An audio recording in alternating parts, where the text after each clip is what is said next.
years of Bahubali journey coming to an end, ఎలా అనిపిస్తుంది? అంటే ఇది once in life time film. Rajamouli గారు లైన్ చెప్పినప్పుడు ఇంటర్నేషనల్ స్క్రిప్ట్ అని ఫీల్ అయ్యాము. ఫిలిం రిలీజ్ అయ్యే ముందు అనిపించింది ఇది అన్నీ వర్కౌట్ అయితే సంథింగ్ ఎల్స్. మనం అనుకుంది గంట చాలా జరుగుతాయి అందరికీ, దీంట్లో వర్క్ చేసిన వాళ్ళందరికీ. కానీ but finally the greatest film. అంటే మళ్ళీ ఎప్పుడు ఇలాంటి సినిమా రాకపోవచ్చు. యాక్చువల్లీ చెప్పాలంటే అండి ఫైనల్ ద ఫినిషింగ్ అనేది ఇంకా నాకైతే మైండ్లో రాలేదు. I'm still in Baahubali. అంటే 4 years అంటే రాజమౌళి గారు ఆల్మోస్ట్ ఒక 7 years ముందు నుంచి మన సినిమా చేద్దాం ప్లాన్ చేసి దాంట్లో రకరకాల కథలు చెప్పారు. బాహుబలి లైన్ నాకు ఆల్మోస్ట్ 5.5 years ముందు చెప్పారు. సో అప్పటి నుంచి ట్రావెల్ అయ్యి దాంట్లో ఉండి ఇంకో సినిమా ఏం చేయక వల్ల నా ఇంకా బాహుబలి అయిపోయింది అని ఇంకా ఫీలింగ్ రావట్లేదు. ఛత్రపతి సినిమాతో మొదలైంది మీ ఇద్దరి జర్నీ. అండ్ ఆ ఛత్రపతి సినిమాలో మీ క్యారెక్టరైజేషన్, మీరు చెప్పిన డైలాగులు ఎందుకు ఒక్కసారి చెప్పరా? ఒక్క అడుగు అని స్లోగా చెప్తా. ఒక్క అడుగు. ఇది స్లోగా ఉందా? సాఫ్ట్ గా చెప్తా. మీ వాయిస్ లో ఎంత వెయిట్ ఉందో తెలుసా, ఎంత బేస్ ఉందో తెలుసా? ఆ ఒక్క అడుగు 100 అడుగులు వేసినట్టుంది. సో అలా ఛత్రపతి టు బాహుబలి, అప్పుడు మీ స్నేహం అండ్ ఇప్పుడు ఈ బాహుబలిలో మరి 4 years ఆఫ్ ట్రావెల్, అది ఇంకా ఎంత బలపడింది? ఒకటి ఒక రిలేషన్షిప్, ఒక ఫ్రెండ్షిప్ ఏదన్నా సరే అండి, ఒక ట్రావెల్లో వేరే రకాలు ఏదో మనం ఫేస్ అవ్వాల్సి వస్తుంది. ఫర్ ఎగ్జాంపుల్ రోజు పక్కనే ఉన్న ఫ్రెండ్కి 10 రోజుల తర్వాత ఉన్న ఫ్రెండ్కి దిస్ లాట్ ఆఫ్ డిఫరెన్స్. 10 రోజులకి ఒకసారి వచ్చే ఫ్రెండ్కి. బట్ రాజమౌళి గారితో ఏంటంటే ఆయన రిలేషన్షిప్ కానీ ఆయన క్యారెక్టర్ గొప్పది కాబట్టి 10 years 11 years నుంచి ఆయన చూసిన క్యారెక్టర్ రోజు రోజుకి బెటర్మెంట్ అవడం తప్ప ఎప్పుడు 1% కూడా తగ్గలేదు. అన్ని హిట్స్ తర్వాత నేను మగధీర ముందు తెలుసు, నాకు తర్వాత తెలుసు, బాహుబలి 1 తర్వాత తెలుసు. బట్ ఆయన నాకు తెలిసి ఎవ్రీడే బెటర్ పర్సన్ అవుతున్నారని నా పర్సనల్ ఇంటెలిజెన్స్ అనేది అందరికీ ఆడియన్స్ తెలుసు, ఎందుకంటే సినిమాలు చూస్తున్నాం, ఆయన చేసే సినిమాల ముందు తర్వాత అన్నీ చూస్తున్నారు. బట్ క్యారెక్టర్గా ఆయన ప్రతిరోజు బెటర్ పర్సన్ అవుతున్నారని నా పర్సనల్ ఒపీనియన్. అంటే రాజమౌళి గారు ఫస్ట్ ఏదైతే థాట్ యూనివర్స్ లోకి పంపించారో ఇంతమంది పాజిటివ్ వాళ్ళని అట్రాక్ట్ చేసింది అనమాట, అందరినీ ఒక చోటికి తీసుకొచ్చింది. అందుకనే probably this project got this much of mileage. అంటే నేను ఫస్ట్ పార్ట్ లో ఎక్స్పీరియన్స్ నేనేంది ఏంటంటే అందరూ సినిమా వర్కౌట్ అయితే అందరికి ఏదో మనం అనుకున్న దానికంటే ఏదో ఎక్కువ వస్తుందని అందరూ ఫీల్ అయ్యాం. But the most important Rajamouli గారికి కావాల్సిన ప్రొడ్యూసర్ అండి సినిమా. సో ద ప్రొడ్యూసర్ అనేది చెప్పాలంటే ఎక్స్ట్రాడినరీ ప్రొడ్యూసర్ దొరకడం వల్ల దిస్ ఇస్ బాహుబలి. ఇది ఇన్ని కంట్రీస్లో కానీ ఇన్ని నేషనల్ సినిమా అవడానికి విజన్ ఉంది కానీ బట్ దాన్ని సపోర్ట్ చేసింది ఒక బ్యాక్ బోన్లో it is the producer. Cinema start అయ్యాక ఎంత అవుతుందో ఏమవుద్దో అని దిగేదాకా తెలియదు. అట్లీస్ట్ పార్ట్ 2 కొంచెం పర్వాలేదు, ఎందుకంటే ఇలాంటి సినిమా ముందు చేయలేదు. బట్ ఇప్పుడు అసలు ఆయన ఫేస్లో కోపం చూడలేదు, టెన్షన్ చూడలేదు. టెన్షన్ ఉండుంటుంది డెఫినెట్గా, it's not a joke. Too much of risk, almost తల తాకిడి పెట్టినట్టే కదా. అసలు ఆయన గ్రేట్ ప్రొడ్యూసర్. అందరూ సెట్ బాయ్ అవును ఇట్లా అందరూ ఏదో అద్భుతం చేస్తుంది, మనం ఈ అద్భుతంలో ఉన్నాం అనేది everybody use to feel in the first part. Finally cinema audience చెప్పేదాకా తెలియదు ఏ సినిమా అన్నా ఎంత గొప్పవాడైనా, బట్ ఆ ఫీల్ ఉండేది గొప్ప సినిమాలో ఏదో ఉన్నాం మనం, we want to be part of it అనేది ఫస్ట్ పార్ట్లో అందరికీ ఉంది. మొత్తం టీం అందరికీ ఒక్కొక్క రోజు 700 people, ఒక్కొక్క రోజు 1000 మంది షూటింగ్లో, ఒక్కొక్క రోజు 2,000 మంది. బట్ ఎవ్రీబడి బాహుబలిలో ఉన్నాం అనే ఫీలింగ్ బిఫోర్ ఫస్ట్ పార్ట్లోనే ఉండేది చాలా మందికి. అది అందరికీ అండ్ ఈ సినిమా ఆడాలని పాజిటివ్గా ఫీల్ అవడం అందరికి హెల్ప్ అయ్యి ఉంటుంది డెఫినెట్. తెలుగువాడి సత్తాని ప్రపంచవ్యాప్తంగా చాటిన సినిమా బాహుబలి. అలాగే ఒక తెలుగు హీరోకి ప్రపంచవ్యాప్తంగా ఇంతటి పాపులారిటీ తీసుకొచ్చిన సినిమా కూడా Baahubali. What do you see?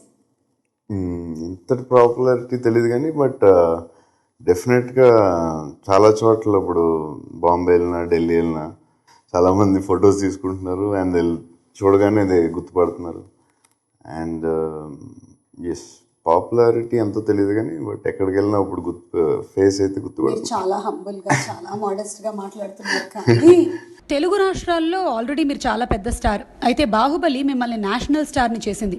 కర్ణాటకలో బస్సుల మీద మీ బొమ్మలు, క్యాలెండర్ల మీద ఫోటోలు, కేరళలో ఫ్యాన్స్ సంఘాలు, వినాయల్ పోస్టర్లు, గుజరాత్లో ఆటోల మీద మీ బొమ్మలు, పరేడ్లో మీలాగా రెడీ అయి ఫీట్స్ చేయడాలు, తమిళనాడులో బస్సుల మీద ఫోటోలు, అలాగే కటౌట్లు, మహారాష్ట్రలో ఆటోల మీద, గాలి పటాల మీద, ఇక చిప్స్ ప్యాకెట్ల మీద, అలాగే మీ బాహుబలితో టాటూలు వేయించుకోవడాలు, వినాయక చవితి మండపాల గురించి చెప్పక్కర్లేదు. ఎంతమంది వినాయకుళ్ళు బాహుబలి అయ్యారో. మొత్తం మీద ఇలా నేషనల్ వైడ్ స్టార్ అవడం మీద మీ అభిప్రాయం? అంటే ఎంత పెద్ద సక్సెస్ అయిన తర్వాత ఇలాంటి జరుగుతూ ఉంటాయి. ఆఫ్టర్ ఎఫెక్ట్స్ బాహుబలి అని ఎక్కువ దాన్ని సీరియస్ తీసుకోకూడదు. సీరియస్ తీసుకోరా? సీరియస్ తీసుకోకూడదు. అమ్మాయిలు పడి చచ్చిపోతున్నారు. మంచిది. The most desirable man, first Salman Khan గారు, సెకండ్ హృతిక్ రోషన్ గారు, and third is your name. That's amazing. It's అంటే అంత పెద్ద సక్సెస్ అయిన తర్వాత ఇలాంటివి వస్తాయి. మీరు సక్సెస్ ని మరీ సీరియస్ గా తీసుకోరా? నేను 100% తీసుకుంటాను, చాలా హ్యాపీ ఫీల్ అవుతాను. కానీ దాని రిజల్ట్ ని చాలా సీరియస్ తీసుకున్నాను. నేను అప్పుడు ఒక్కొక్కసారి ఏమవుతుందంటే సక్సెస్ ఆ వేవ్ లో ఉన్న ఫ్లో వేరు, తర్వాత కొన్ని రోజుల తర్వాత మళ్ళీ ఏదైనా కొన్ని రోజులకు మారుతూ ఉంటుంది. కానీ ప్రెసెంట్ ఈ స్టేజ్ లో, ఈ సిచ్యువేషన్ లో పరిస్థితి ఇలా ఉంది. That's very it makes me happy definitely. So హిందీలో స్ట్రైట్ మూవీస్ చేసే ఆలోచనలు ఏమైనా ఉన్నాయా ప్రభాస్? చాలా ప్లాన్స్ ఉన్నాయండి. ఒకసారి ఒక 1-2 months లో అన్ని క్లారిటీగా చెప్తాం. ఓకే, మరి దీని గురించి స్పెషల్ హిందీ ట్రైనింగ్స్ ఏమైనా జరుగుతున్నాయా? ఒకవేళ అది చేస్తే దెన్ మీరు అసలు మామూలు క్వశ్చన్, దాని గురించి అలా చేస్తే వీళ్ళు డెఫినెట్ గా అవసరమైతే హిందీ కూడా నేర్చు. ఒక తెలుగు సెలబ్రిటీ ఇది టుసాడ్స్ మ్యూజియం లో ఫస్ట్ టైం కదండి? సౌత్ ఇండియాలో ఫస్ట్ టైం. మాకు విన్నప్పుడు చాలా ఆనందంగా అనిపిస్తుంది, అరే మా ప్రభాస్ గారి విగ్రహం టుసాడ్స్ మ్యూజియం లో ఉంది అని. మరి మీకు? అంటే ఫస్ట్ టైం మా ఫ్రెండ్ ఫోన్ చేశాడు, చేసి అరే మేడం టుసాడ్ ఫోన్ చేశారు అంటే ఆడ ఎక్సైట్మెంట్ కంగారులో ఆడు ఫాస్ట్గా మాట్లాడతాడు. ఎప్పుడు మేడం టుసాడ్ ఫోన్ చేశారు అంటే మేడం టుసాడ్ ఫోన్ చేశారు, అరే మన స్టాచ్యూ పెడతారంటే నేను అర్థం కాలేదు.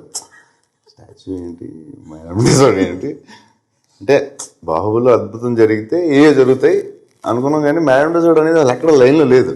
ఆ డ్రీమ్ ఈ అద్భుతాల్లో లేదు. ఈ అద్భుతాలు లేవు.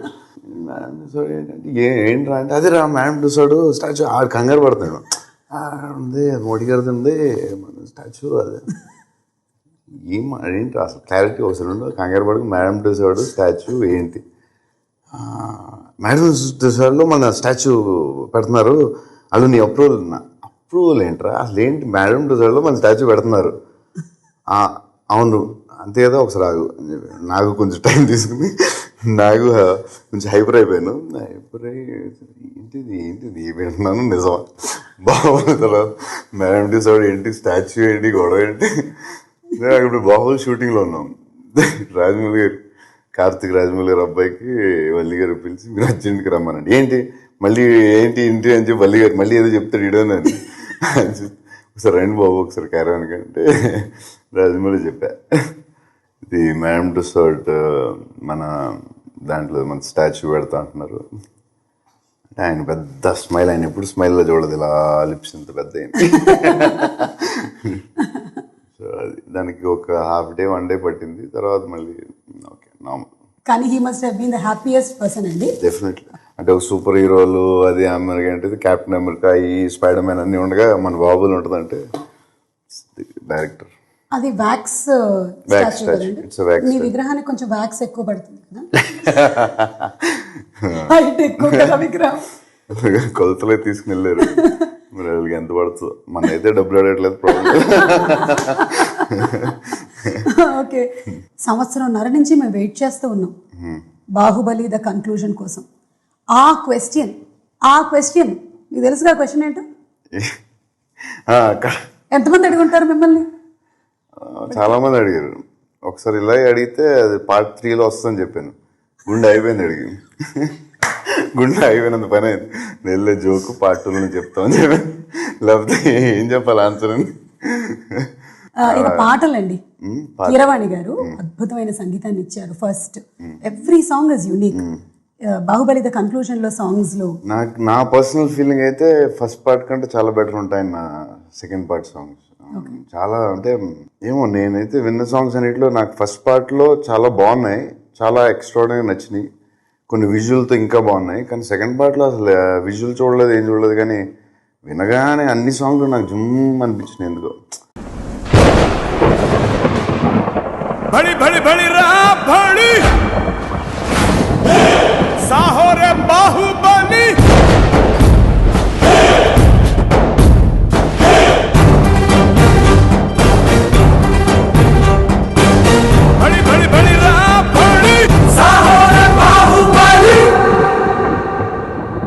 ఇందులో హైలైట్స్ లో సాంగ్స్ చెప్పుకున్నాము, అలాగే విజువల్ ఎఫెక్ట్స్ చెప్పుకున్నాము. రాణా గారు మీరు ఇద్దరు కలిసిన ఫైట్ బాహుబలిలో లేదు, ఇందులో ఉంది కన్క్లూజన్ లో. ఉంటుంది కదా మరి. మాకు తెలిసిపోయింది అది. ఇందాక రాజమౌళి గారే చెప్పారు, చెప్పారా? చెప్పారు, మీరు ధైర్యంగా చెప్పచ్చు. ఉంది, డెఫినెట్గా ఉంది. ఇంకా రాజమౌళి ఇంకా పెడతాడుగా ఆయన, అవి పెట్టి ఇట్ విల్ బి ఎలాగా సినిమా అంతా వెయిట్ చేస్తున్నారుగా ఎలా ఉంటుందని, దట్ విల్ బి బాగుంటుంది అనుకుంటున్నాను. ఓకే, సో బాహుబలిలో ఎలాగైతే రాజు, మంత్రి, సైన్యాధిపతి, ట్రెజరర్ ఇలా ఉన్నట్టుగానే నేను ఇప్పుడు కొంతమంది పేర్లు చెప్తాను, వాళ్ళకి ఏ పోస్టులు ఇస్తారు మీరు? కీరవాణి గారు ఆయన డిపార్ట్మెంట్లో ఆయన రాజు. ఓకే, లేదు మంత్రి అని చెప్పొచ్చు యాక్చువల్లీ ఆయన. ఎందుకంటే ఆయన కనపడన రాజు, రాజమౌళి అయితే కనపడన మంత్రి బిహైండ్ ది స్క్రీన్ ఆయన. కీరవాణి గారా? కనపడకుండా వెనకాల ఉన్న చాలా పనులు చేస్తారు ఆయన. అన్ని విషయాల్లో ఆయన మంత్రి, అంటే ఆయన మంత్రి. Rajamouli garu? Raj king, he's the king. King పేర్లోనే ఉంది కదా. Is the star maker, he's everything. He created a brand in the world cinema. ఇక ఆ క్వశ్చన్ నేను అడుగుతున్నాను, ఓకే? మీరు మళ్ళీ అదే సమాధానం చెప్పకూడదు, because the nation wants to know. ఇప్పుడు మొన్నటి వరకు ఏంటంటే బాహుబలి ముందు వరకు ఓన్లీ టాలీవుడ్ వాళ్ళు మాత్రమే అడిగేవాళ్ళు. ఇప్పుడు బాలీవుడ్ వాళ్ళు అడుగుతున్నారు, హాలీవుడ్ వాళ్ళు అడుగుతున్నారు, చైనా వాళ్ళని ఏమంటారు, చాలీవుడ్ వాళ్ళు కూడా అడుగుతున్నారు. కాదు, ఎందుకు మీరు పెళ్లి టాపిక్ కంటే కొంచెం దాన్ని వెనక్కి నెడుతున్నారు? పెళ్లి చేసుకున్న వాళ్ళు ఎవరినైనా చూసి మీరు భయపడ్డారా? లేదు లేదు, అలాంటిదేం లేదు. ఏంటో దానికి కరెక్ట్ ఆన్సర్ లేదు. ఒకవేళ వచ్చినప్పుడు డైరెక్ట్ గా టడాంగ్ అని టీవీలో పేపర్లో మీకు వస్తుంది. ఏమొస్తుందో తెలుసా? మిస్సెస్ బాహుబలి అని వస్తుంది. చూద్దాం. సో దానికి ఇంకా ఆన్సర్ జస్ట్ అట్లాగే అంతే. ఇక శివరాత్రి కాబట్టి జాగారం గురించి చెప్పండి. మీరు ఏమైనా జాగారం శివరాత్రికి చేస్తారా? నేను ఎప్పుడో అప్పుడప్పుడు చేశాను. అవునా? సరే 2 సార్లు చేశాను అంతే. మా నాన్నగారు భయంకరమైన శివ భక్తుడు. ఎవ్రీ ఫిల్మ్ ముందు అక్కడ శ్రీశైలం వెళ్ళి రీల్ పెట్టడం మేము చాలాసార్లు వెళ్ళాం. మా నాన్నగారు చాలా పెద్ద శివ భక్తుడు. సో ప్రేక్షకులందరికీ ఒకసారి శివరాత్రి శుభాకాంక్షలు చెప్తే ఈ ఇంటర్వ్యూని మనం జయప్రదంగా ముగించేద్దాం. డెఫినెట్గా అందరికీ శివరాత్రి శుభాకాంక్షలు. Okay, so thank you Prabhas గారు ఇంత టైం ఇచ్చినందుకు. అండ్ బాహుబలి ద కన్క్లూజన్ కోసం మేమందరం వెయిట్ చేస్తూ ఉన్నాము. మళ్ళీ మిమ్మల్ని కలుస్తాము in the audio launch of Baahubali the conclusion. అప్పుడుదా కలవరా? బడి బడి బడి రా బడి Saahore Baahubali. For more movie updates, watch, share and subscribe to CBC9.News.